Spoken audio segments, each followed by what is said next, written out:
on how we can resolve this crisis. Please come back. Honorable Chair, the thing is actually important. If, for example, today I purport that the country has allocated 1 trillion Kenya shillings to the education sector, I'll come to the budget and pull the allocation. Honorable Chair, with all due respect, the issue of securitization, I have done so. So I'm not even purporting. I have asked Parliament to give me any document there is about securitization. There is none. However, even if we have to jump that bump, the RMLF is 25 shillings. I'm proposing for a cut of 7. Assuming we'll get the documents of securitization, there is still 18 shillings remaining in the RMLF. So that's one arena. The other arena which I have actually done so by writing to the clerk is that we can also explore excise duty.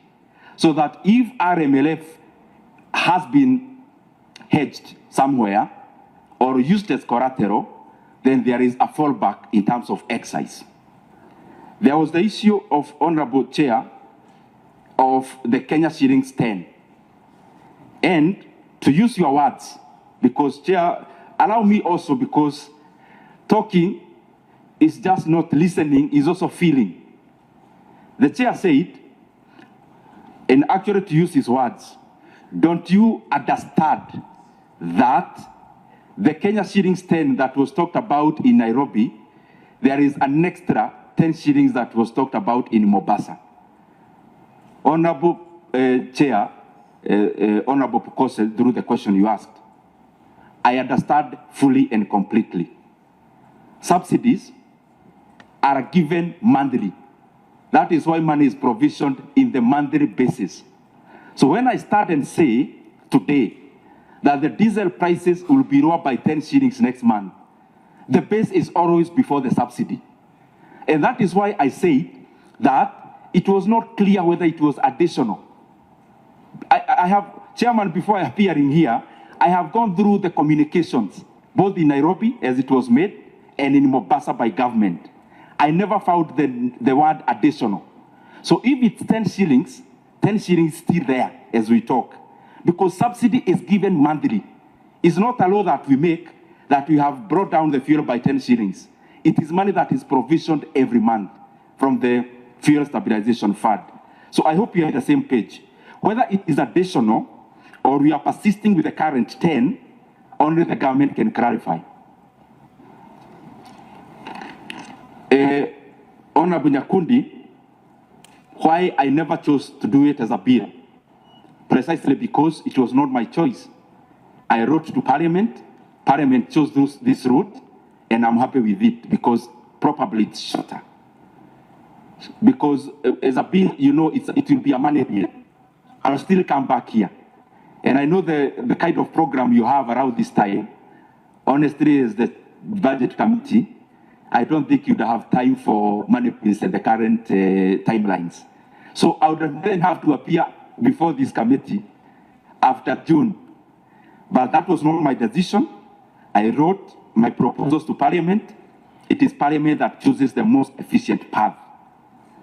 The issue of 7 shillings RMLF, the same answer that I gave. In terms of confidential fund, Honorable Nyakudi, maybe you had pre-programmed the question to ask me before I presented. The question about that matter was I overruled it. I ruled it. So I don't ignore. Don't comment about it unless you have something on it on your own production. No, I was just saying maybe he had pre-programmed the question to ask me before even I came. Maybe that's why he asked. I never mentioned that word anywhere, okay. But it could be part of my proposals. So, thank you. So, members, I think we don't need to take a lot of time. I think we have had a very good conversation. I think I want to make my final submissions. Matia and Honorable Ruth. Honorable Ruth, let's start with you. Thank you very much, and I'd like to say, through the chair, to say that it's very commendable that you are actually looking for a solution for in a situation that is actually really affecting us as Kenyans. But on the 7%, on the 7 shillings levy, I am of the opinion that yes, we do use it for road maintenance. And I don't know whether it's not there or it's there. But I was thinking of something that I would have wanted you to tackle. How about on the Petroleum Development Levy Fund? Because I think that Petroleum Levy Fund is one that actually we should consider even more than how we want to consider this reduction of the 7 shillings of the fuel maintenance levy, because that one has been there and is one that actually has not been used, and I don't know how it's being used, and I think it's something that we need to tackle. The Petroleum Development Levy Fund, I think is one you should consider. I would also want to talk a bit more of the G2G, because as it is, and I'm not saying that I'm against anybody, I hope I'm just saying what my mind is that when we have a fixed price like we do on the G2G, is actually making us have a higher rate than if we, and you know, the fuel prices actually fluctuate.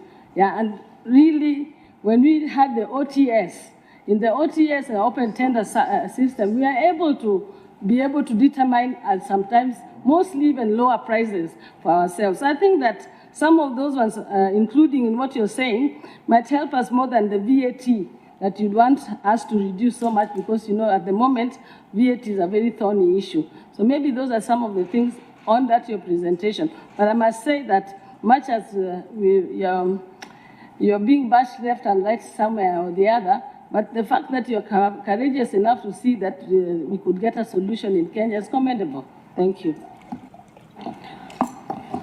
But as we are dealing with this petroleum issue, the disruption, I mean, the pricing is the end result of the disruption of what we are getting.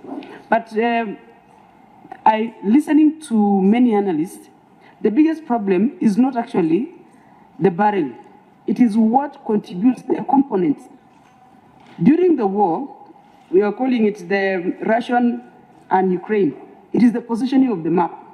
So if you look at the Strait of Hormuz and all where this war is affecting, it has a heavier component in terms of pricing. And we might not, by the way, we might not solve this problem as long as this war is going on or this problem is going on. Number two, it's about the insurance of the ship. Actually, one of the reasons why we have high prices of petrol or petroleum products, it is not about the dollar barrel.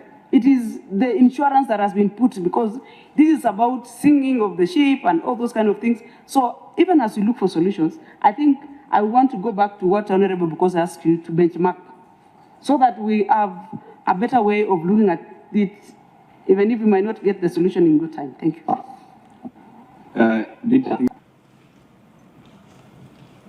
Oil away from paraffin, kerosene. Have you thought about reducing these levies on the electricity?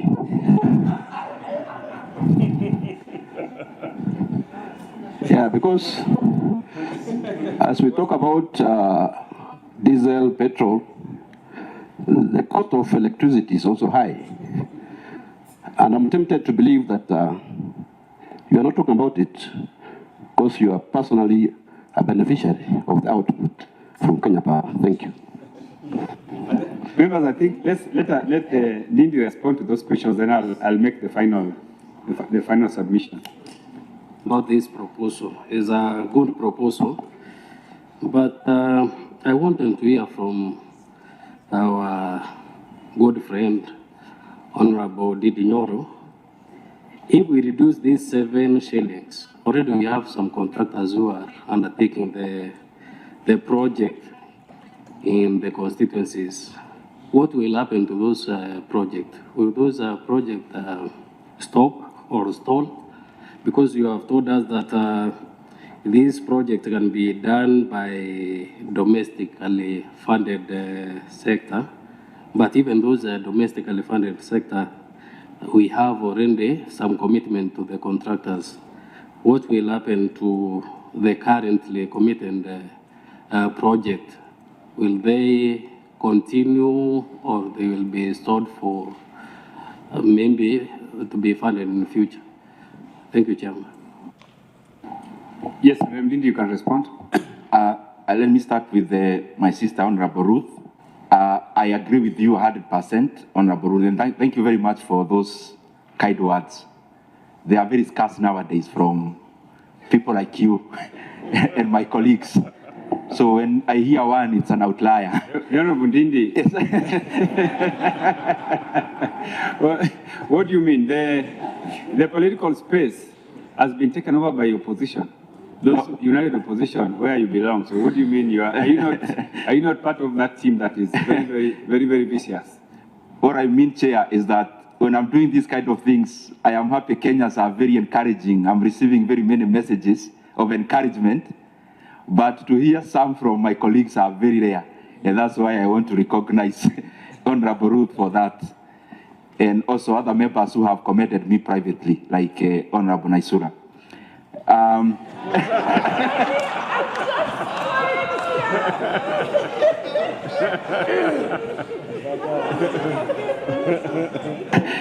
Chairman, please don't burn our house. Honorable Dini, please don't burn our house.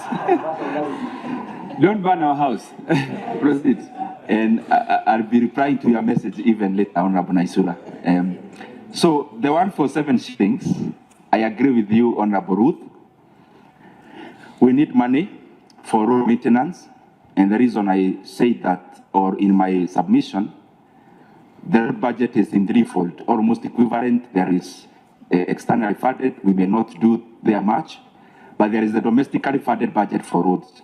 We can cut off the 7, but then we put it through the other route. That's why. In terms of PDL, PDL is where the fuel stabilization money comes from. So we are still actually invoking it.